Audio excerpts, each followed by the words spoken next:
Video देखने से पहले इस वीडियो को लाइक जरूर करें, कमेंट करके अपनी राय बताएं और चैनल को सब्सक्राइब करके घंटी के बटन को आने वाली हर नई वीडियो सबसे पहले आप तक पहुंचती रहे। क्या आपने हजरत सुलेमान का वो अजीम दरबार देखा है?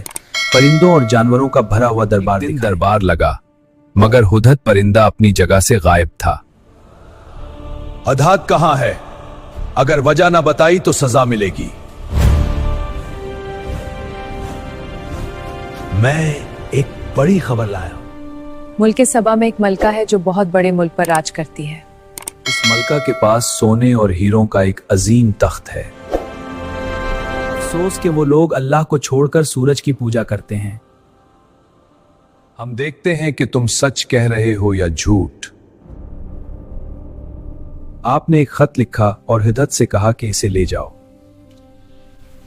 हुदहद उड़ता हुआ यमन पहुंचा और मलका के महल में दाखिल हुआ। ये खत मलका के पास गिरा दो और देखो वो क्या करती है।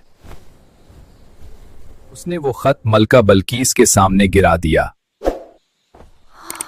दरबारियों, फौरन मेरे पास आओ, ये खत सब कुछ बदल देगा।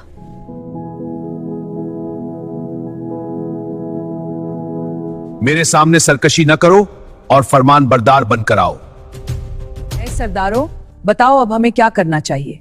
मलका मोहतरमा, मेरी राय में हमें सब्र और हिकमत से काम लेना चाहिए। ताकतवर हैं, हम जंग के लिए तैयार हैं। जंग से शहर तबाह हो जाते हैं, मैं कोई और रास्ता निकालूंगी। उसने फैसला किया कि वो सुलेमान के लिए बहुत कीमती तहफे भेजेगी, सोने के सिक्के और जवाहरात। सुलेमान इन तहफों को कबूल करेंगे? देखिए अगले पार्ट में।